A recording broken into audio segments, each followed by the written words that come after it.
Daniel Negreanu has pocket kings. Raises? Yeah, queen high.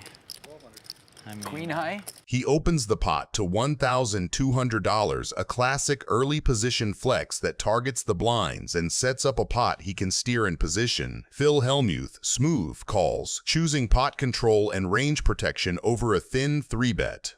Eugene Kachaloff comes along as well with ace-9, content to realize in position and take a multi-way flop against two ranges that can play face-up on ace-high textures. Kachaloff checks the ace-high flop, protecting a top-pair hand with a middling kicker and letting the action declare itself.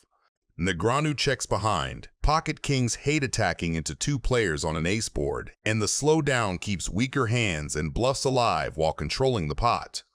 Hellmuth takes the invitation and fires $1,200, a small stab meant to fold out nothing hands and price set against exactly these cautious checks. Kachaloff calls, signaling he is not afraid of a little heat with top pair.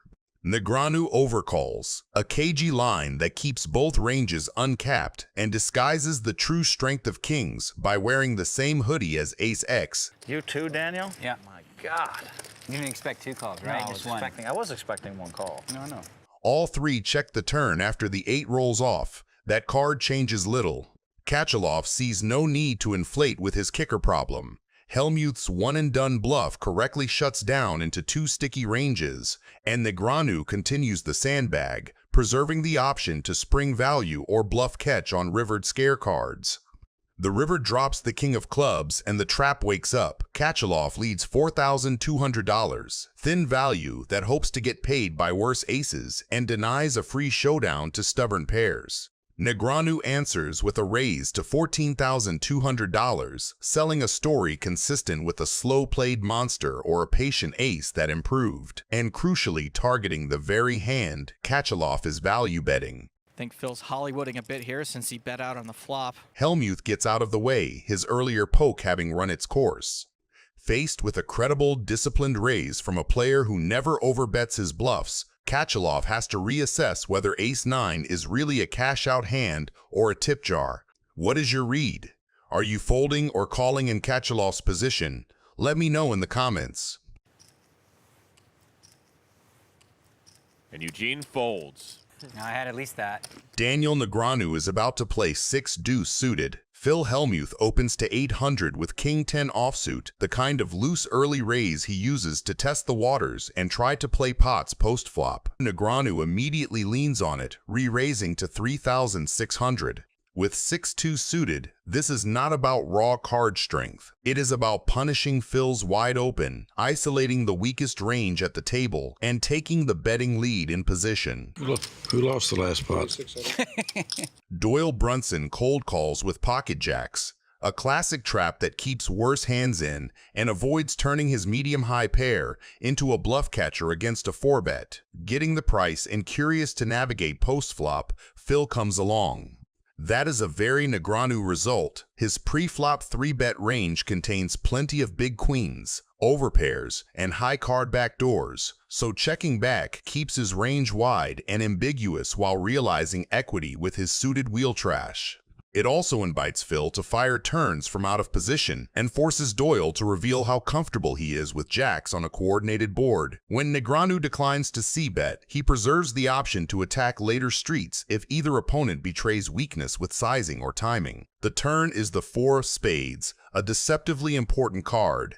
It adds real backdoor flush pressure while also nudging straight grids like 3-6 into view. Phil leads 7,000 into about 19,000, a classic mid-sizing that tries to win the pot before the board becomes scarier. Against Daniel, that size usually reads as one pair or air rather than a queen or better that wants protection and volume. Daniel just calls. He is not chasing, he is keeping Phil's bluffs alive, protecting his own strong hands that would play this way, slow-played queens and some spade floats, and setting up maximum leverage on rivers that amp up the story. Doyle, now sandwiched in hating life with jacks, lets it go.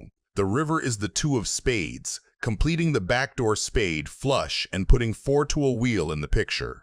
It is a nightmare card for capped 1-pair holdings. Phil drops a 6,000 block bet, a telltale sizing that asks for a cheap showdown and implicitly admits he does not love his hand. Daniel pounces and raises to 46,000. What does he represent?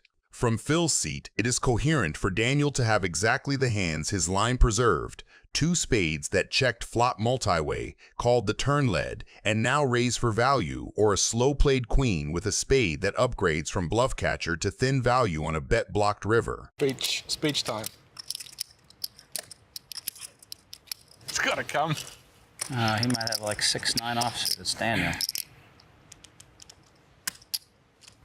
Good bet. And Phil lays it down. Finally got there. Took a while, but 6-9. I had you.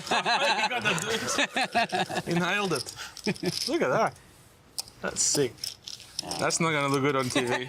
Yeah, whatever that is, it's not gonna look good.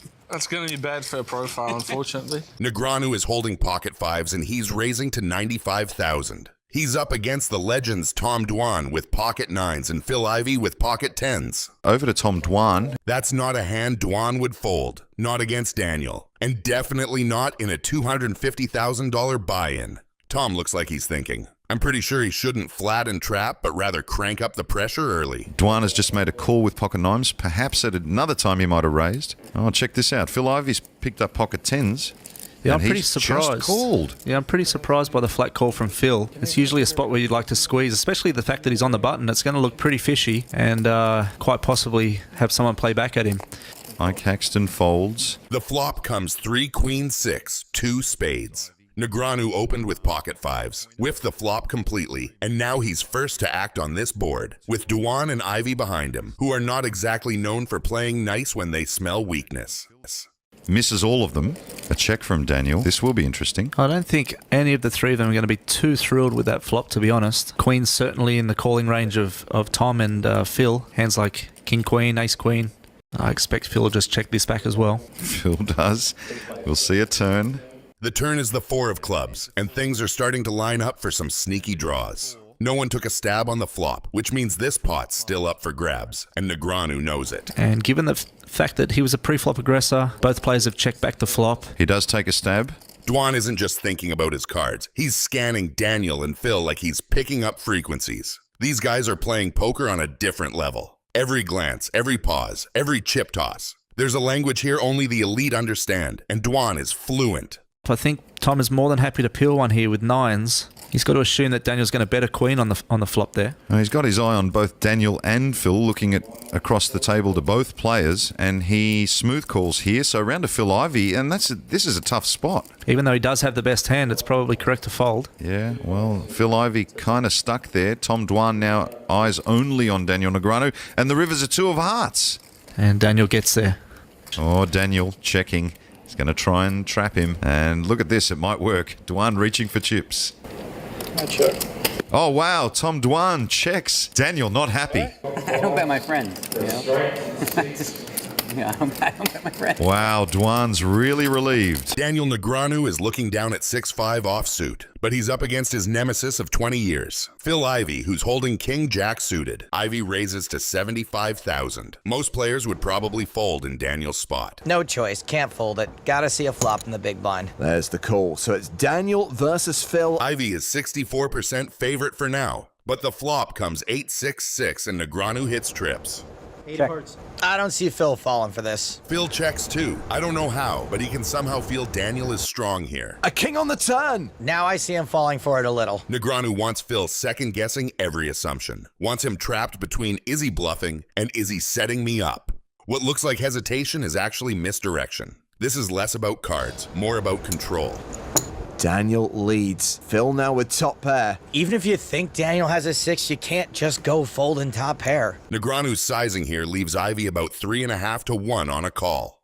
And with top pair, that's usually a no-brainer. But what Daniel's really doing here is laying the groundwork for the river. He's planting the seed that says, if you call now, you're going to have to call big later. This is psychological compounding. Pressure applied in stages. Daniel is hoping that Phil did indeed hit that king on the turn, and he's going to try to make him sweat like a maniac. He calls. The river is a jack. Wow, Daniel is running better than Prefontaine. Daniel value bets his trips. Phil forced to call with top 2. Nope. So obvious you have a 6. Got 350. Trip sixes. Phil shows king jack for top 2. Daniel's trip sixes take 5. Good call, good call. Good thing you didn't raise. That was smart. You know what you're doing. Daniel Negreanu is looking down at Jack 10 suited. Pre-flop begins with a spectacular collision of 3 of the most recognizable icons in poker history. All right, let's go 24. We're going to play poker now. And we're just sitting out and watching from the sidelines. Right? That's not your Can't style. win. Eventually. I mean, I was trying it, the tight thing. Phil Ivey, sitting in position with ace-king offsuit, decides that the price of admission must be higher. All right. It's a party. However, Antonio is waiting in the wings with pocket 8s. Rather than 4-betting and risking a fold from his opponents, he chooses to flat call. Negreanu, getting an excellent price and closing the action, makes the call. The flop falls a statistical miracle for Negreanu. He has flopped trip 10s, giving him a near stranglehold on the hand. After Ivey checks his missed overcards, Antonio decides to seize the betting lead. He fires a bet of 104,000. This is a probing bet designed to define where he stands. Negreanu, holding the monster, executes a textbook slow play. He simply smooth calls, wanting to keep both Ivey and Antonio in the pot with their bluffs or second-best hands. Ivey, recognizing that he is crushed, wisely finds the fold. You got a lot of ideas in your head over there, huh? He's always got ideas. The turn brings the king, a card that is heavy with psychological weight. It is a scare card that connects with Ivey's folded range, but it also provides Antonio with a new narrative to represent. Antonio, undeterred by Negreanu's flop call, fires a second barrel of 204,000. He is telling a story that he has flopped a set of 6s or has turned a pair of kings. In reality, he is turning his pocket 8s into a massive semi-bluff. Where did my money go? Negreanu, still sitting on the effective nuts, refuses to budge, perfectly playing the role of a player who is suspicious but actually has the board locked. By not raising, Negreanu allows Antonio to keep the aggression going. The river is the 5. Get in that cage. A complete brick that changes absolutely nothing regarding hand hierarchy. Antonio, having fired 2 massive shells and being met with 2 stubborn calls, finally hits the brakes. He checks, likely realizing that Negreanu is not folding whatever he has. I'll put this over here, right? And then all in. All you can eat. 255. 200. No. It's actually 475. Wait a minute. I thought I had... Okay, never mind. That's so stupid. I do that all the time. I thought I had 275 left. We've seen Daniel play the confused old man before. It's about as believable as a compliment from Antonio or a sickly cough from Hardigan. Either way, it's gonna get a fold. 5, 4, 3, 2, fold. You know, Phil knows when this comes out. When what comes out? Oh, the value card. Phil knows I never leave home without a 10. You know, anytime Phil's in a pot, I got a 10. It's amazing how many times he has. Yeah. I really thought when you bet 204, I thought I had 250 left, not 450. Not like it matters much. That's when I said, where'd my chips go? How do you flop sets like that? Strong. He does it. That's with how I one play. hand and you just flop strips. No big deal. You know, I'm Daniel on the ground. Yeah, it's like 20 years it's been happening, you know? That's what I've been doing for 20 years. It still works. I was suited. I'll play. Sure. 10-10-6. Yeah. It's a mystery, huh? You almost had me too. I was going to do You were something going to do stupid. it? It looked like it. I was rooting for you. The shot clock saved me. Daniel Negreanu is holding ace-10 suited. Pre-flop is all ego and leverage. Tony G opens small Houston flats, and Negreanu snaps on the squeeze to 7K. Well, if at first you don't succeed, you make it 7,000. Perfect against 2 wide ranges. Tony G knows Houston's call is weak money and fires back to 24K with pocket 8s, classic isolation, and dare 4-bet. Negreanu takes the button, keeps Tony's bluffs in, and controls the pot. That flat says, I'll outplay you post-flop, keep the range wide. Flop comes rainbow, Negreanu's dream in a 4-bet pot, top pair, ace kicker, clean texture. I'm all in. Tony shoves. Who cares? I guess you got, what do you have, kings now? I'm committed again. No, I know you are. Okay, you can show me one if you want. Even if you gave me $1 million, I wouldn't show you. $1 million? Oh boy, Tony G. I guess I should. You're a nice guy. You do good things with your money, right?